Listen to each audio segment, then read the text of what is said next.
దేవునితో సహవాసం మనకు కావాలంటే యేసు రక్తం అవసరం. యేసు ద్వారా రక్షింపబడిన వారికి మాత్రమే దేవునితో సహవాసం ప్రాప్తిస్తుంది. రక్షణను మనకు అనుగ్రహించిన యేసును బట్టి మనకు దేవునితో సహవాసం లభించింది. దేవునికి స్తోత్రం. గొర్రె మేకలలో నుండి తెచ్చిన బలిపశువును వధించడం, దాని కొవ్వును పూర్తిగా దహించడం జరిగింది. కొవ్వు, రక్తం ఎవరూ తినకూడదు. కొవ్వు దేవునికే పూర్తిగా ఇచ్చివేయాలి, దహించాలి. మన విమోచకుడు మనకు అనుగ్రహించిన కృపల కోసం ఆయనకు కృతజ్ఞతాస్తుతులు. మన ప్రాణానికి ఆధారం రక్తమే. యేసు మనకు అనుగ్రహించిన విమోచనకు రక్తమే ఆధారం. దానిని బట్టే మనకు దేవునితో సహవాసం. ఇదే ప్రభువు భోజనపు బల్ల. రక్షణ యేసు రక్తం వల్లనే. పవిత్రీకరణ, సేవ అంటే కొవ్వును దహించడమే. రోమాపత్రిక 12వ అధ్యాయం, యోహాను సువార్త 15వ అధ్యాయం 14వ వచనం, ఫిలిప్పీ పత్రిక 3వ అధ్యాయం 10-14 వచనాలలో ఇదే దివ్య సత్యం బోధించబడింది. యేసు స్నేహితులం. మనకు దేవుని సహవాసంలో ఎన్నెన్నో అనుభవాలు. ఆయన మరణ విషయంలో మనకు సమానానుభవం ఉండాలి. ఈ సమాధాన బలి లేవియ కాండం 7వ అధ్యాయంలో ఇంకా వివరంగా చెప్పబడింది. దేవుని సమాధానాన్ని పూర్తిగా అనుభవించాలంటే మిగతా బలులన్నిటి సారాంశం పూర్తిగా అవగాహన చేసుకుని ఉండాలి. బలిపశువు వక్షమును, భుజాలను అహరోను అతని కుమారులు తీసుకుంటారు. వక్షస్థలం యేసు ప్రేమను, భుజాలు ఆయన బలపరాక్రమములను చూపుతాయి. ఆయనే మన నిత్య రక్షణకు కారకుడు. ఆయనే మనలను రక్షించగల సమర్థుడు. అజ్ఞానకృతమైన పాపాలు, యాజకుడు చేసే పాపాలు, సామాజికమైన పాపాలు, అధిపతుల పాపాలు, సాధారణ ప్రజల పాపాలు, పాప పరిహార బలి నియమాలు వివరంగా వర్ణించబడ్డాయి. ఇంతవరకు దహన బలి, నైవేద్య బలి, సమాధాన బలి వివరించబడినవి. ఈ మూడు యెహోవాకు ఇంపైన సువాసన గల పరిమళ హోమములు. ఈ మూడిట్లో యేసుక్రీస్తు యొక్క వ్యక్తిత్వం, మహిమాన్వితమైన ఆయన సౌశీల్యం మనకు కనిపిస్తాయి. అయితే మరో 2 బలులు యేసు శిలువ మీద మన పాపాల నిమిత్తం చేసిన రక్తబలిని చూపుతాయి. ఇవి 2 ఇంపైన సువాసన హోమాలు కావు. పాప పరిహార బలిలో పాపం ఒక స్వభావంగా చూపబడుతుంది. అతిక్రమ బలిలో పాపమనేది ఒక క్రియగా కనపరచబడింది. సోదరీ సోదరులారా, ప్రియ శ్రోతలారా, ఈ ప్రాముఖ్య సత్యాన్ని జ్ఞాపకం ఉంచుకోండి. మానవుడు స్వభావరీత్యా పాపి. అంతేకాదు పాపక్రియలు చేస్తాడు కాబట్టి పాపి. పాపి కాబట్టి పాపం చేస్తాడు, పాపం చేస్తాడు కాబట్టి పాపి. ఈ 2 సత్యాలను ఈ 2 బలులు ద్యోతకం చేస్తాయి. పాప స్వభావాన్ని బట్టి మనిషి పాపక్రియలు చేయటం జరుగుతుంది. గమనించండి, పాప పరిహార బలిలో కొన్ని ప్రత్యేక లక్షణాలున్నాయి.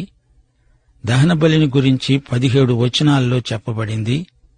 నైవేద్య బలిని గురించి 16 వచనాల్లో వర్ణించబడింది. సమాధాన బలి విషయం కూడా 17 వచనాల్లో ముగించబడింది. అపరాధ బలి 19 వచనాలు, పాప పరిహార బలి 35 వచనాలు. దేవుని ఆత్మ ఈ చివరి 2 బలులకు విశేష ప్రాముఖ్యమిచ్చాడు. పాప పరిహార బలి ఇప్పుడు ఇక్కడ ప్రత్యేకంగా ప్రవేశపెట్టబడింది. లేఖనాలలో మొదటిసారిగా ఇది పేర్కొనబడడం గొప్ప విశేషం. ధర్మశాస్త్రం రాకముందు నుండే మానవుడు పాపి. అయితే మానవుడు పాపి అనే విషయాన్ని బయలుపరిచింది ధర్మశాస్త్రమే. పాప పరిహార బలి అనేది పస్కా, పెంతెకోస్తు పండుగల్లో, బూరలు ఊదే పండుగలో, పర్ణశాలల పండుగలలో అర్పించబడుతుంది. యామ్ కిప్పూర్ అనే ప్రాయశ్చిత్త దినాను కూడా ఈ పాప పరిహార బలి అర్పించబడుతుంది. అప్పుడు ప్రధాన యాజకుడు అతి పరిశుద్ధ స్థలంలోకి వెళుతాడు. పాప పరిహార బలికి దహన బలికి తేడా ఉంది. ఈ 2 బలులు ఒకే చోట అర్పించబడతాయి. దహనబలి రూపమైన పశువులను వధించే చోట పాపపరిహార బలి పశువులను యెహోవా సన్నిధిలో వధించాలి. అది అతి పరిశుద్ధం. దహనబలి ముగిసినప్పుడు పాపపరిహార బలి మొదలవుతుంది. దహనబలి యేసు ఎవరో చెబితే పాపపరిహార బలి యేసు ఏమి చేశాడో చూపుతుంది. దహనబలిలో క్రీస్తు దేవుని మహోన్నత పవిత్ర ప్రమాణాన్ని నెరవేర్చాడు. పాపపరిహార బలిలో మానవుని ప్రగాఢమైన అక్కరను క్రీస్తు తీరుస్తున్నాడు.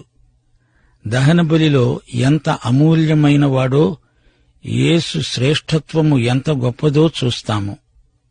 పాపపరిహార బలిలో పాపము దేవునికి ఎంత అసహ్యమైనదో, హేయమైనదో చూడగలం. ఇప్పుడు లేవియకాండం 4వ అధ్యాయం 1వ వచనం నుండి జాగ్రత్తగా వినండి. యెహోవా మోషేకు ఇలాగు సెలవిచ్చాడు. ఇశ్రాయేలీయులకు చెప్పు, యెహోవా ఆజ్ఞలన్నిటిలో దేని విషయమైనా ఎవరైనా పొరపాటున చేయరాని కార్యములు చేసి పాపి అయిన ఎడల, ఎట్లనగా ప్రజలు అపరాధులగునట్లు అభిషిక్తుడైన యాజకుడు పాపము చేసిన ఎడల, తాను చేసిన పాపమునకై నిర్దోషమైన కోడెదూడను యెహోవాకు పాప పరిహారార్థ బలిగా అర్పించాలి.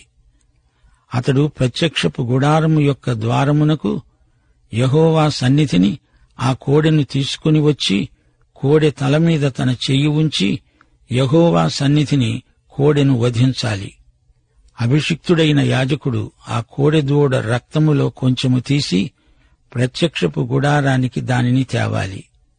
ఆ యాజకుడు ఆ రక్తములో తన వేలు ముంచి పరిశుద్ధ మందిరము యొక్క అడ్డతెర ఎదట ఆ రక్తములో కొంచెము 7 మారులు యెహోవా సన్నిధిలో ప్రోక్షించాలి. అప్పుడు యాజకుడు ప్రత్యక్షపు గుడారములో యెహోవా సన్నిధిలో ఉన్న సుగంధ ద్రవ్యముల ధూపవేదిక కొమ్ముల మీద ఆ రక్తములో కొంచెము చమిరి ప్రత్యక్ష గుడారము యొక్క ద్వారము వద్దనున్న దహన బలిపీఠము అడుగున ఆ కోడె యొక్క రక్తశేషమంతా పోయాలి. అతడు పాప పరిహారార్థ బలి రూపమైన ఆ కోడె కొవ్వు అంతా దాని నుండి తీయాలి.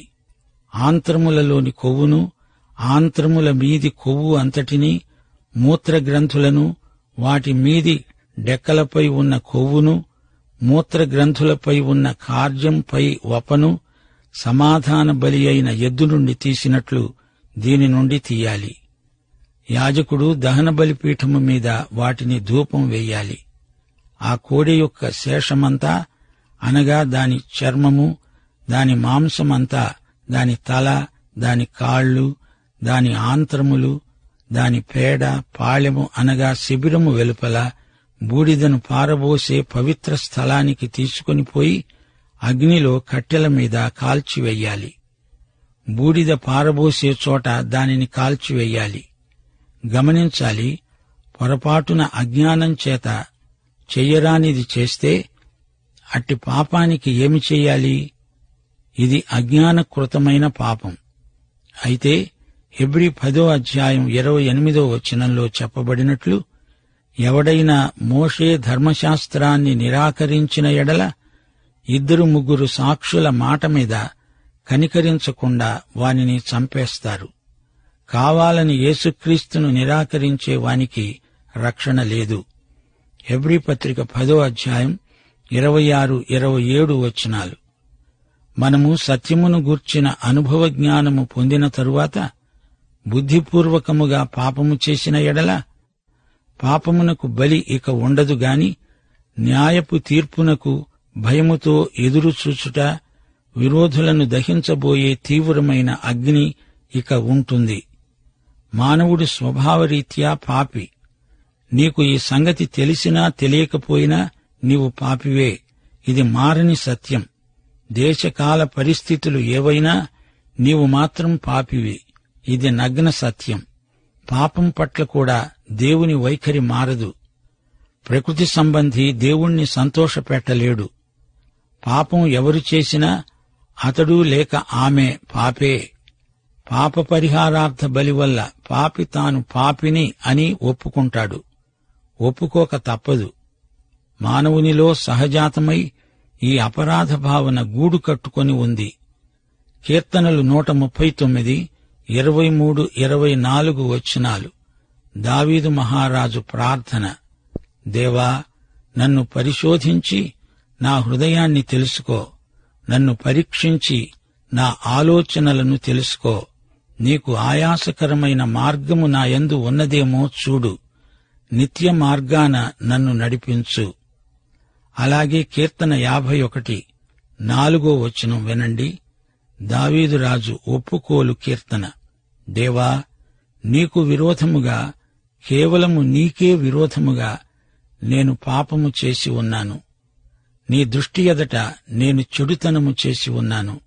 కావున ఆజ్ఞ ఇచ్చేటప్పుడు నీవు నీతిమంతుడవుగా అగపడతావు, తీర్పు తీర్చేటప్పుడు నిర్మలుడవై అగపడతావు. సోదరుడా, సోదరి, స్వభావరీత్యా నీవు పాపివి. ఏ మనస్తత్వ శాస్త్రవేత్త దీన్ని మార్చలేడు. ఈ వ్యాధిని గ్రహించి బాగుచేయగలవాడు యేసే. తెలియక చేసిన పాపాలు అజ్ఞానకృతమైనవి. అట్టి వ్యక్తికి అది పాపమని తెలియదు, పాపం చేస్తాడు. కీర్తనలు 19, వచనం 12. నేను రహస్యముగా చేసిన తప్పులు క్షమించి నన్ను నిర్దోషినిగా తీర్చుదేవా. అయినా తన పొరపాట్లు కనుగొనగలవాడు ఎవడు? మనం మానవులం, మానవ పాపులం. ఈ సంగతి దేవుని ఎదట ప్రతి ఒక్కరూ ఒప్పుకొని తీరాల్సిందే. సోదరుడా, సోదరి, నీకు దేవుని దగ్గర ఒప్పుకోవడానికి ఏమీ తోచకపోతే ఇది వెంటనే ఒప్పుకో. దేవా, స్వభావం చేత నేను పాపిని, అజ్ఞానకృతమైన పాపాలు చేయకుండా నాకు జ్ఞానం ప్రసాదించు దేవా అని ప్రార్థించాలి. తనకు తెలియకుండా అధాటున ఎవడైనా నేరం చేస్తే అతనికి కావలసిన కాపుదల సహాయం చేయబడింది. సంఖ్యాకాండం 35 అధ్యాయం 11 వచనంలో ఆశ్రయపురాలు నిర్మించబడినట్లు చెప్పబడింది. యేసుక్రీస్తే ఈ రోజున మనకు ఆశ్రయపురం. 1 యోహాను 2 అధ్యాయం 1 వచనం: నా చిన్న పిల్లలారా, మీరు పాపము చేయకుండుటకై ఈ సంగతులను రాస్తున్నాను.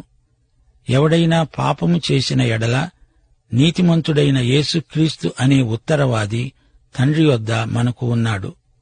అపొస్తలుడైన పౌలు అన్నాడు, నేను పాపులలో ప్రథముడను, కాని కృపను పొందిన వ్యక్తిని. పౌలు ఒకప్పుడు దేవదూషకుడు, హింసకుడు. ఇతరులకు, విశేషించి దేవుని ప్రజలకు ఎంతో హాని, కీడు చేసినవాడు. కాని తెలియక చేసిన పాపానికి, తన అవిశ్వాసానికి దేవుని కృప అతనికి ప్రాప్తించింది. 1 తిమోతి 1 అధ్యాయం 14-15 వచనాలు: తెలియక అవిశ్వాసము వలన చేశాను గనుక కనికరించబడ్డాను. పాపులను రక్షించడానికి క్రీస్తు యేసు లోకానికి వచ్చాడు అనే వాక్యము నమ్మదగినది, పూర్ణాంగీకారమునకు యోగ్యమైనది. అట్టి పాపులలో నేను ప్రధానుడను.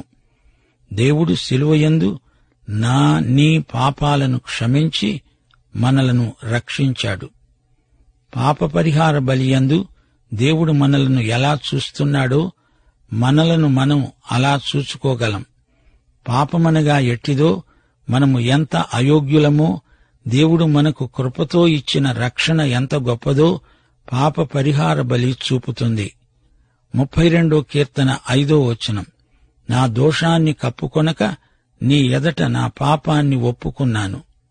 యెహోవా సన్నిధిని నా అతిక్రమములు ఒప్పుకొందును అనుకున్నాను. నీవు నా పాపదోషమును పరిహరించి ఉన్నావు.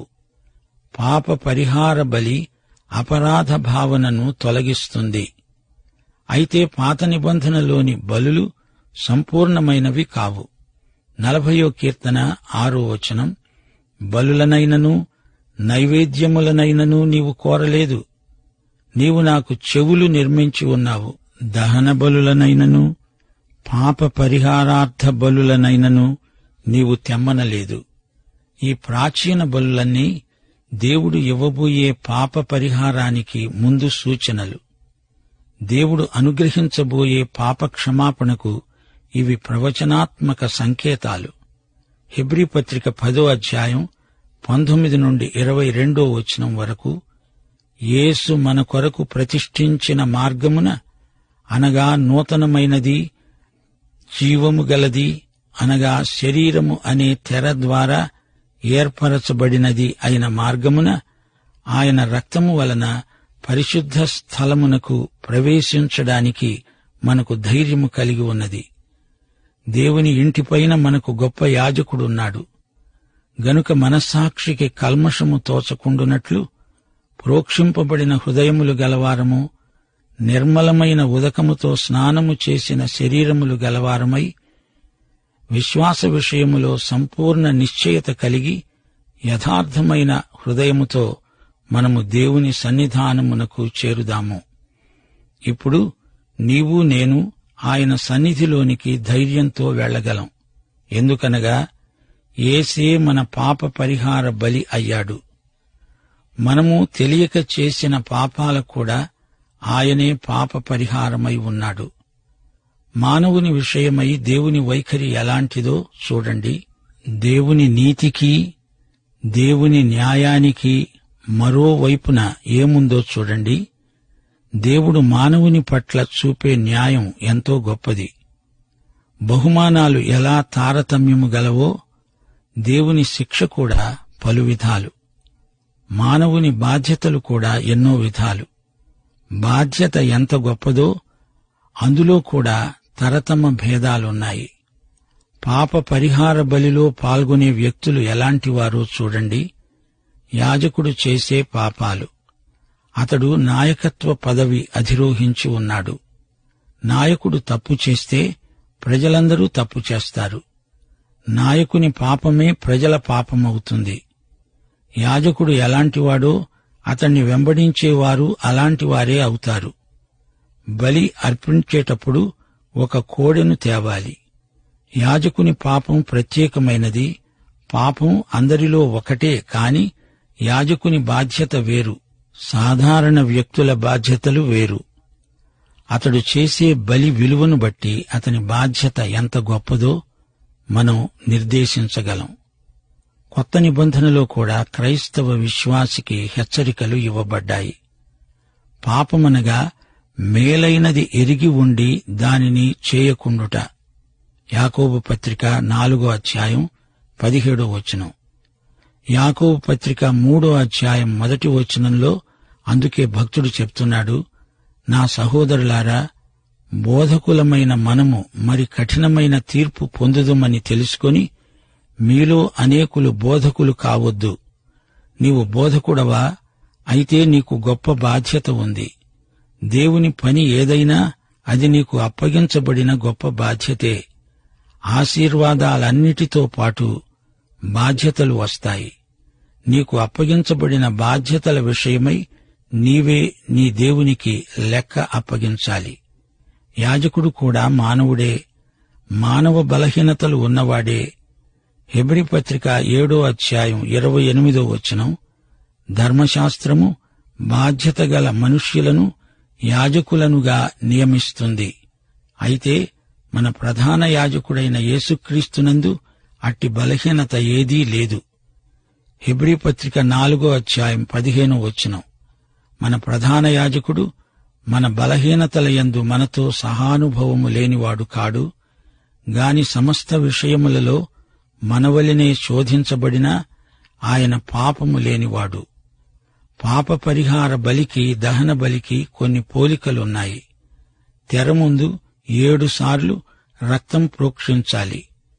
అపరాధికి దేవునికి గల సంబంధాన్ని ఇది తెలియచేస్తుంది. ధూపవేదిక కొమ్ములకు ఆ రక్తం పుయ్యాలి. ప్రార్థనకు సంకేతం ధూపవేదిక. తిరిగి దేవుని సన్నిధిలో ప్రార్థన విజ్ఞాపనలకు అతనికి పునరుద్ధరణ జరిగింది. దేవుడు మనల్ని అంగీకరించటము, మనము ఆయనను ఆరాధించటము యేసుక్రీస్తు రక్తాన్ని బట్టే. 1 యోహాను 1:9 మనము మన పాపములను ఒప్పుకుంటే ఆయన నమ్మదగినవాడు, నీతిమంతుడు గనుక ఆయన మన ప్రతి పాపమును క్షమించి సమస్త దుర్నీతి నుండి మనలను పరిశుద్ధులనుగా చేస్తాడు. హెబ్రీ పత్రిక 9:22 ధర్మశాస్త్ర ప్రకారం సమస్త వస్తువులు రక్తము చేత శుద్ధి చేయబడతాయి. రక్తము చిందించకుండా పాపక్షమాపణ కలుగదని సామాన్యముగా చెప్పవచ్చు. రక్తంలో మిగిలింది బలిపీఠం కింద పోయబడుతుంది. పాపి యొక్క మనస్సాక్షికి దీనివల్ల శాంతి. అతనిలోని అపరాధ భావన గతించిపోయింది. పాపం ఒప్పుకున్నప్పుడు దాని క్షమాపణ తాలూకు మానసిక ఆధ్యాత్మిక శాంతిని పాపి పొందగలడు. దేవుడు నీ పాపాన్నే గాదు, నిన్ను క్షమిస్తాడు. నీ పాపాలను ఆయన సముద్ర గర్భంలో పాతిపెట్టాడు. తూర్పుకు పడమరకు ఎంత దూరమో ఆయన నీ పాపాలను అంత దూరంగా విసిరిపారేశాడు. వాటి విషయం ఆయన జ్ఞాపకం ఉంచుకోడు. పాప సమస్యను ఆయన పూర్తిగా పరిష్కరిస్తాడు. అప్పుడు నీలో అపరాధ భావనకు చోటు ఉండదు. నీ పాపమంతా ఆయన భరించాడు. యేసుక్రీస్తును వెంబడించేవారే ఆయన తమకు తగిన సరిపోయిన విమోచకుడు అని గ్రహిస్తాడు. ఇక ఈ పాప పరిహార బలి దహన బలిలాగా జరుగుతుంది. సహవాసం పునరుద్ధరించబడింది. సేవ మళ్లీ ఆరంభమైంది. కొవ్వును బలిపీఠముపై దహించాలి. కొవ్వు అనేది బలిపశువులో బహుశ్రేష్టమైన భాగము అని చెప్పుకున్నాము గదా. ఇప్పుడు దహించబడిన కోడెలో మిగిలిన భాగాలు గుడారానికి బయట దహిస్తారు. పాపము ఎంత పాపభూయిష్టమో ఇది చూపుతుంది. ఈ బలిపశువు పాపవాహకుడైన యేసుక్రీస్తును మాత్రమే సూచిస్తుంది. ఈ పశువు పాప పరిహార బలి. యేసు మనకోసమే పాపముగా చేయబడ్డాడు. హెబ్రీ పత్రిక 13:10-14 వరకు మనకు ఒక బలిపీఠము ఉన్నది. దాని సంబంధమైన వాటిని తినటానికి గుడారములో సేవ చేసేవారికి అధికారము లేదు. వాటి రక్తము పాప పరిహారార్థముగా పరిశుద్ధ స్థలములోకి ప్రధాన యాజకుని చేత తేబడుతుంది. ఆ జంతువుల కళేబరాలు శిబిరానికి వెలుపట దహించబడతాయి. కావున యేసు కూడా తన స్వరక్తము చేత ప్రజలను పరిశుద్ధపరచడానికి గవిని వెలుపట శ్రమ పొందాడు. కావున మనము ఆయన నిందను భరిస్తూ శిబిరము వెలుపలికి ఆయన వద్దకు వెళ్ళుదాము. నిలువరమైన పట్టణము మనకు ఇక్కడ లేదు, కాని ఉండబోయే వాటి కోసం ఎదురు చూస్తున్నాము. మతం కాదు, యేసుక్రీస్తు రక్తమే దేవుని నైతిక ప్రమాణాన్ని అమలుపరచగలదు. మన దేవుడు పరిశుద్ధుడు. యేసు రక్తమే మన పాపాలను క్షమించగలదు. మరో పద్ధతిలో మానవ పాపం పరిష్కారం కాదు. యేసే మన పాపాన్ని మోసుకొని పోయిన దేవుని గొర్రెపిల్ల. ఆయనే శ్రేష్టమైన బలి. ఈ బలి పశువును శిబిరము వెలుపట దహించారు. ఇశ్రాయేలీయుల సమాజమంతా పొరపాటున ఏ తప్పిదము చేసి యెహోవా ఆజ్ఞలలో దేనినైనా మీరి చెయ్యరాని పనిచేసి అపరాధులైతే వారు ఆ ఆజ్ఞకు విరోధముగా చేసిన ఆ పాపము తమకు తెలియవచ్చినప్పుడు సంఘము పాప పరిహార బలిగా ఒక కోడెదూడను అర్పించి ప్రత్యక్షపు గుడారపు ద్వారానికి దానిని తీసుకొని రావాలి. సమాజం యొక్క పెద్దలు యెహోవా సన్నిధిలో ఆ కోడె మీద తమ చేతులు ఉంచిన తరువాత యెహోవా సన్నిధిలో ఆ కోడె దూడను వధించాలి. అభిషిక్తుడైన యాజకుడు ఆ కోడె యొక్క రక్తములో కొంచెము ప్రత్యక్షపు గుడారములోనికి తేవాలి. ఆ యాజకుడు రక్తములో తన వేలు ముంచి అడ్డతెర వైపుననున్న యెహోవా సన్నిధిలో 7 మారులు దానిని ప్రోక్షించాలి. అతడు దాని రక్తములో కొంచెము ప్రత్యక్షపు గుడారములో యెహోవా సన్నిధిలో బలిపీఠము కొమ్ములకు చమిరి ప్రత్యక్ష గుడారము యొక్క ద్వారము వద్దనున్న దహన బలిపీఠం అడుగున ఆ రక్తశేషమంతా పొయ్యాలి. దాని కొవ్వు అంతా తీసి బలిపీఠము మీద దహించాలి. పాపపరిహార బలి అయిన కోడెను చేసినట్లే దీనికి కూడా చేయాలి. యాజకుడు వారి నిమిత్తము ప్రాయశ్చిత్తము చేయగా వారికి క్షమాపణ కలుగుతుంది. ఆ కోడెను శిబిరము వెలుపలికి మోసుకొనిపోయి ఆ మొదటి కోడెను కాల్చినట్లు కాల్చాలి. ఇది సంఘానికి పాప పరిహారార్థ బలి. ఇదంతా పునరుక్తి అనిపిస్తుంది. అయినా దేవుని వాక్యంలో పునరుక్తి దోషముండదు. పాపం యాజకుడు చేసినా, సమాజం చేసినా వాటికి ప్రత్యేకంగా పాప పరిహార బలి అర్పించాల్సిందే. యాజకునికి, సమాజానికి, జాతికి కూడా పాప పరిహార బలి అవసరం. దేవుడు సంఘాలకు కూడా తీర్పు తీరుస్తాడు. సంఘం అన్నప్పుడు ఆ తీర్పు సంఘంలోని ప్రతి సభ్యునికి చెందుతుంది. ఇశ్రాయేలు పెద్దలు అంటే ఇశ్రాయేలు జాతి అంతా. అలాగే ప్రకటనలోని 24 పెద్దలు సార్వత్రిక సంఘానికి సంకేతం.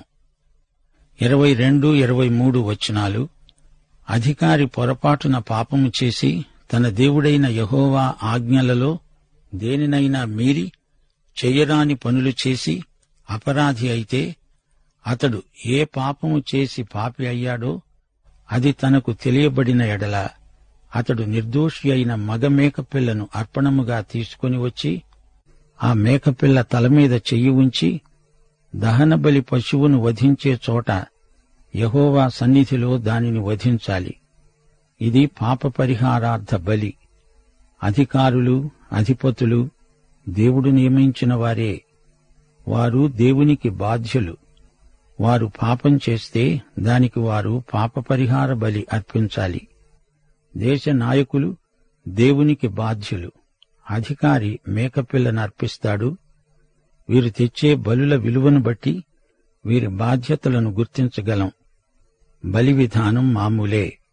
అనుకోకుండా సంభవించే ప్రమాదాలు, ప్రమాదవశాత్తు జరిగే పాపాలు, ఆ పాపాలకు అర్పించవలసిన బలులు, ఈ అధ్యాయంలో ఇవన్నీ పేర్కొనబడ్డాయి.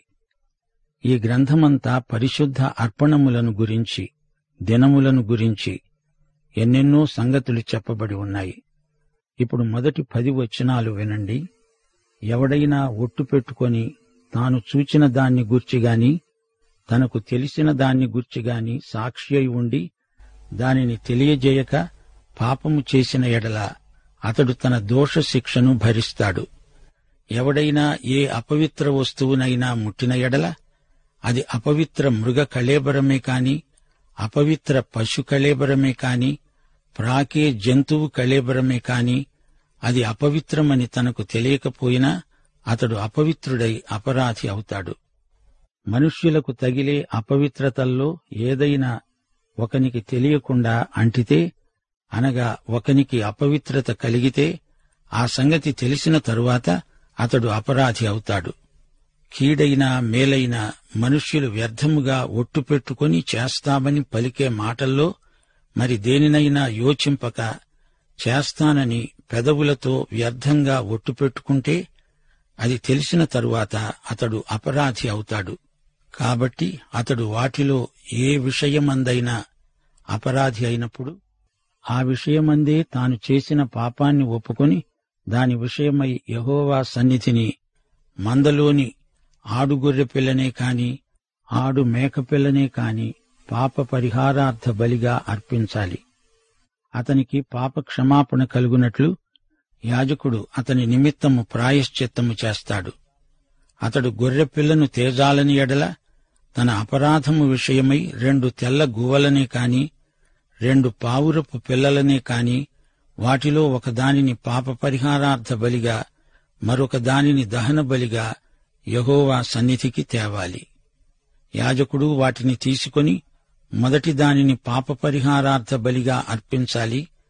దాని మెడ నుండి దాని తలను నులమాలి గాని ఊడతీయకూడదు, వేరు చేయకూడదు. బలిపశు రక్తంలో కొంచెము బలిపీఠము ప్రక్కన ప్రోక్షించాలి. దాని రక్తశేషమును బలిపీఠము అడుగున పెట్టాలి. అది పాప పరిహారార్థ బలి విధి చొప్పున 2వ దానిని దహన బలిగా అర్పించాలి. యాజకుడు ప్రాయశ్చిత్తము చేయగా అతనికి క్షమాపణ కలుగుతుంది. యాకోబు పత్రిక 4వ అధ్యాయం 17వ వచనం ప్రకారం మేలైనది చేయనెరిగి ఉండియు దానిని చేయని వానికి పాపము కలుగును.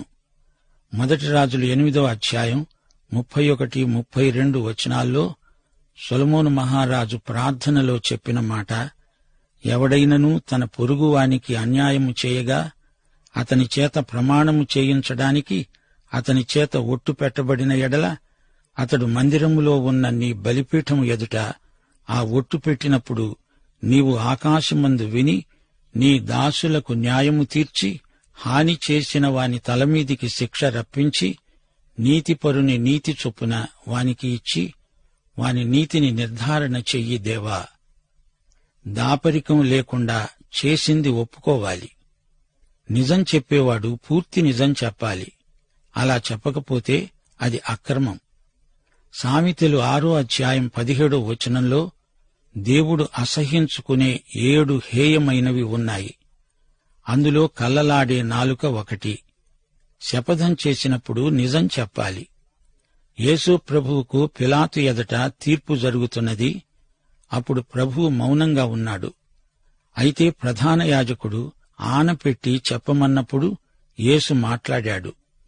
సత్యము ఉన్నది ఉన్నట్లు చెప్పాడు. మనుష్య కుమారుడు సర్వశక్తుని కుడిపార్శ్వమున కూర్చుంటాడు, ఆకాశ మేఘారూఢుడై వస్తాడు అని ప్రభువు చెప్పాడు. పవిత్రతను గురించిన ఆజ్ఞ. తెలియక శవాన్ని ముట్టితే ఒక వ్యక్తి మైలపడతాడు. అతడు శుద్ధి పొందాలి. అందుకే కీర్తనలు 19:12 చెప్పబడింది, తన పొరపాట్లు కనుగొనగలవాడెవడు? నేను రహస్యముగా చేసిన తప్పులు క్షమించు, నన్ను నిర్దోషిగా తీర్చు. గమనించాలి, మనం చేసే ప్రతి పాపంలోని చిన్న వివరాన్ని కూడా దాచిపెట్టకూడదు. మనకు తెలియక చేసినవైనా అవి మన దృష్టికి వచ్చినప్పుడు ఒప్పుకోవాలి. అప్పుడు దేవుడు మనల్ని క్షమిస్తాడు. మానవ శవాన్ని ముట్టుకుంటే కలిగే అపవిత్రత నుండి వెంటనే శుద్ధి పొందాలి. అజాగ్రత్తగా మాట్లాడకూడదు. మాట ఇచ్చి తప్పకూడదు. యెఫ్తా దేవునికి మాట ఇచ్చాడు. తన కూతుర్నే ఇవ్వవలసి వచ్చింది. యేసు కోసం తన ప్రాణమే ఇస్తానని పేతురు శపథం చేశాడు. ఇలాంటి ప్రగల్భాలు పాపం కిందికే వస్తాయి. అట్టి అక్రమాలకు బలి అర్పించాలి. ఈ రోజున మనం పాడే పాటల్లో కూడా ఎన్నో ప్రగల్భాలు ధ్వనిస్తున్నాయి. దేవుని చిత్తానికి అనుగుణంగా ప్రార్థించాలి. అప్పుడు వెంటనే జవాబొస్తుంది. అంతేకాని ఏది పడితే అది అడిగితే దేవుడు ఇచ్చి తీరతాడు అనే హామీ మనకు లేదు. ఉన్నది అనుకుంటే అది అక్రమమే అవుతుంది. అపరాధాన్ని ఒప్పుకోవాలి. రహస్య పాపాలు మన దృష్టికి వచ్చినప్పుడు వెంటనే ఒప్పుకోవాలి. ఆకాను బంగారాన్ని దొంగిలించినప్పుడు, బబులోను దుస్తులను కూడా దొంగిలించినప్పుడు అతడు బహిరంగంగా దానిని ఒప్పుకోవలసి వచ్చింది. ముందు ఒప్పుకోవాలి, ఆ తరువాత అర్పణ. అయితే పరిమళ సువాసన హోమములో ముందు అర్పణం, తరువాత ఒప్పుకోలు.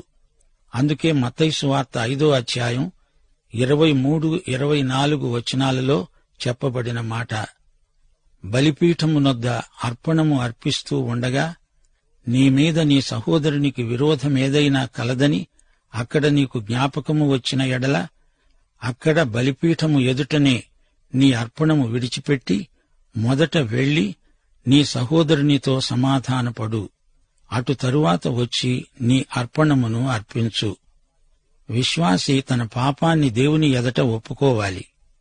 ఆ తరువాత ఎవరికి వ్యతిరేకంగా పాపం చేశాడో ఆ వ్యక్తికి నష్టపరిహారం చెల్లించాలి. గమనించాలి, మనమిప్పుడు పాపం చేయబట్టి పాపులము కాము. పాపులము కాబట్టి, పాప స్వభావం మనలో ఉన్నది కాబట్టి పాపం చేస్తాము. 4వ అధ్యాయంలో పాప పరిహారార్థ బలి ఎక్కువ విలువైంది. ఈ అధ్యాయంలో పాపము నుండి వెలువడే వివిధ పాపక్రియలు. అపరాధ బలులలో బలికి ప్రాధాన్యం ఇయ్యబడింది. 2 గువ్వలు తెస్తున్నారు. ఒకటి పాప పరిహారానికి, మరి ఒకటి దహన బలికి. యేసుక్రీస్తు యొక్క వ్యక్తిత్వము, ఆయన పని ఈ బలుల్లో వ్యక్తమవుతుంది. రక్తం చిందించాలి. అయితే పక్షి యొక్క తల శరీరం నుండి వేరు చేయబడలేదు. బలి అర్పించిన వ్యక్తికి సంపూర్ణ క్షమాపణ లభిస్తుంది. ఇదంతా యేసుక్రీస్తునే చూపుతుంది. ఇప్పుడు 11వ వచనం నుండి వినండి. 2 తెల్లగువ్వలైనా 2 పావురపు పిల్లలైనా తనకు దొరకని ఎడల పాపము చేసినవాడు తూమెడు గోధుమ పిండిలో 10వ వంతు పాపపరిహారార్థ బలి రూపముగా తేవాలి. అది పాపపరిహారార్థ బలి గనుక దానిమీద నూనె పూయకూడదు, సాంబ్రాణి దానిమీద ఉంచకూడదు. యాజకుడు జ్ఞాపకార్థముగా దానిలో పిడికెడు తీసి యెహోవాకు అర్పించే హోమద్రవ్యముల రీతిగా బలిపీఠము మీద దానిని దహించాలి. అది పాపపరిహారార్థ బలి. వీటిలో దేని విషయమైనా పాపము చేసిన వాని నిమిత్తము యాజకుడు ప్రాయశ్చిత్తము చేయగా అతనికి క్షమాపణ కలుగుతుంది. దాని శేషము నైవేద్య శేషము వలె యాజకునిదే అవుతుంది. ఎంత బీదవాడైనా తన తాహతుకు తగినట్లే అర్పణ చేయవచ్చు. పక్షిని కూడా తేలేకపోతే అతడు ఒక రొట్టెను తేవచ్చు, అయినా దేవుడు అంగీకరిస్తాడు. యెహోవా మోషేతో అన్నాడు, యెహోవాకు పరిశుద్ధమైన వాటి విషయంలో పొరపాటు చేస్తే తాను చేసిన అపరాధానికి నీవు ఏర్పరిచిన వెలచొప్పున పరిశుద్ధమైన తులముల విలువగల నిర్దోషమైన పొట్టేలును మందలో నుండి అపరాధ బలిగా యెహోవా యొద్దకు తీసుకురావాలి. తాను చేసిన పాపంలాగానే నష్టము అనుకొని దానితో 5వ వంతు చేర్చి యాజకునికి ఇవ్వాలి. ఆ యాజకుడు అపరాధ పరిహారార్థ బలి అయిన పొట్టేలు వలన అతని నిమిత్తము ప్రాయశ్చిత్తము చేయగా అతనికి క్షమాపణ కలుగుతుంది. ఈ అపరాధ బలులు ఏమి సూచిస్తాయి? మానవుడు ఇతరుల హక్కులను నిర్లక్ష్యం చేస్తాడు. దానివల్ల ఇతరులకు మనల్ని బట్టి కీడు కలుగుతుంది. జక్కయ్య ఏ విధంగా నష్టపరిహారం చెల్లించాడో జ్ఞాపకం చేసుకోండి. జక్కయ్య ప్రభువుతో అన్నాడు, ఎవరి వద్దనైనా నేను అక్రమంగా డబ్బు వసూలు చేసి ఉంటే దానికి 4 నష్టపరిహారం చెల్లిస్తాను. సోదరీ సోదరులారా, అజ్ఞానం చేత చాలామంది పాపం చేస్తున్నారు. దేవునికి ఇవ్వవలసినది ఇవ్వక దేవుని దృష్టిలో దొంగలవుతున్నారు. మలాకి 3వ అధ్యాయం 8-9 వచనాలు మరచిపోకండి. మానవుడు దేవుని వద్ద దొంగిలుతాడా? అయితే మీరు నా వద్ద దొంగిలించారు. దేని విషయంలో దొంగిలించాము అని మీరు అడుగుతారు. 10వ భాగాన్ని ప్రతిష్ఠితార్పణలు ఇయ్యక దొంగిలించారు. ఈ జనులందరూ నా వద్ద దొంగిలుతున్నారు. మీరు శాపగ్రస్తులై ఉన్నారు. ప్రసంగి 5వ అధ్యాయం 5వ వచనం, నీవు మొక్కుకొన్న దానిని చెల్లించు. నీవు మొక్కుకొని చెల్లించకుండుట కంటే మొక్కుకొనకుండడమే మేలు. 1 పేతురు 1వ అధ్యాయం 19వ వచనం, అమూల్యమైన రక్తము చేత అనగా నిర్దోషమును నిష్కళంకమును అయిన గొర్రెపిల్ల వంటి క్రీస్తు రక్తము చేత విమోచింపబడ్డారని మీరు ఎరుగుదురు గదా. 17వ వచనం, చేయకూడదని యెహోవా ఆజ్ఞాపించిన వాటిలో దేనినైనా చేసి ఒకడు పాపి అయితే అది పొరపాటున జరిగినా అతడు అపరాధి అయి తన దోషమునకు శిక్ష భరిస్తాడు.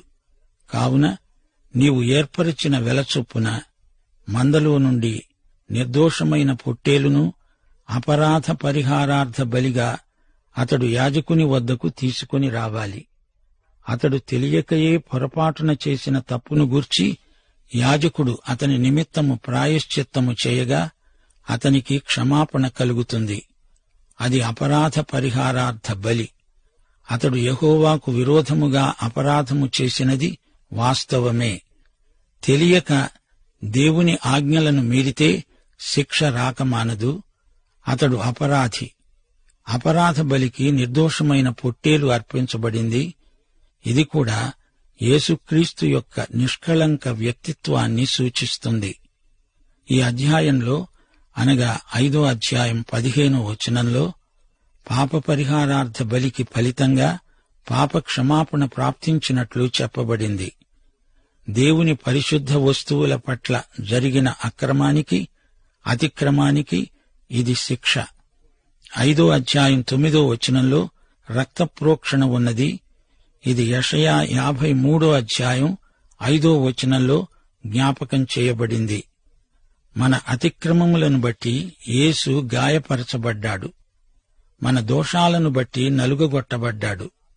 మన సమాధానార్థమైన శిక్ష యేసు మీద పడింది. యేసుక్రీస్తు పొందిన దెబ్బల చేత మనకు స్వస్థత కలుగుతుంది. సోదరీ సోదరులారా, ఈ అధ్యాయంలో 4వ వచనంలో ఒట్టు పెట్టుకోవడం విషయం పేర్కొనబడింది. ప్రియ శ్రోతలారా, మీరెప్పుడైనా ఒట్టు పెట్టుకున్నారా? శపథం చేశారా? ప్రతిజ్ఞలు చేస్తుంటారా? వాగ్దానాలు చేసి వాటిని నెరవేర్చలేక అపరాధ భావనతో అట్టిట్టయిపోతున్నారా? దేవుని బిడ్డలకు ఒక్క మాట చాలు. మాట ఎంతో విలువైనది. మత్తయి సువార్త 5వ అధ్యాయం 37వ వచనం, మీ మాట అవునంటే అవును, కాదంటే కాదు అయి ఉండాలి. అంతేకాని ఆ మాటను సమర్థించడానికి ఒట్టు పెట్టుకోవడం తప్పు. మనము నెరవేర్చలేని వాగ్దానాలు చేసినప్పుడు దాని తాలూకు అపరాధ భావన మనలను పాపంలోకి నడిపిస్తుంది. దేవుని బిడ్డలారా, మనకు జ్ఞానం కావాలి, ఆత్మ నిగ్రహం కావాలి. అనవసరంగా త్వరపడి పెద్ద పెద్ద వాగ్దానాలు చేయకూడదు. పాపం ఒప్పుకోవాలి. పాప పరిహారార్థ బలి చెల్లించాలి. ఈ సందర్భంలో మా శ్రోతలు ఒక సత్యాన్ని గ్రహించాలి. బలి అర్పించే వ్యక్తి నిజమైన పశ్చాత్తాపంతో రావాలి. తన పాపాన్ని ఒప్పుకునే మనస్సు ఉండాలి. లేకపోతే ఈ బలి విధానమంతా అర్ధరహితమే అవుతుంది. యేసుక్రీస్తు శిలువ మీద మరణించాడు గనుక ఈ రోజున మనం జంతుబలులు అర్పించనక్కర్లేదు. అయితే పాపాన్ని ఒప్పుకొని తీరాలి. ఒప్పుకున్నప్పుడు నీ పాపాన్ని నీవు గుర్తించావు అని అర్థం. అదే సమయంలో దేవుని పరిశుద్ధతను నీవు చూచావు. దేవునికి విధేయుడివై వినయ మనస్సుతో వచ్చావు. పాపం నుండి తొలగిపోవటానికి నిశ్చయించుకున్నావు. కీర్తనలు 51, 16, 17 వచనాలు. నీవు బలిని కోరువాడవు కావు, కోరిన ఎడల నేను అర్పిస్తాను. దహన బలి నీకిష్టమైనది కాదు. విరిగిన మనస్సే దేవునికి ఇష్టమైన బలులు. దేవా, విరిగి నలిగిన హృదయమును నీవు అలక్ష్యము చేయవు. ఈ మాటల్లో దావీదు పశ్చాత్తాపం మనకు స్పష్టంగా కనిపిస్తుంది.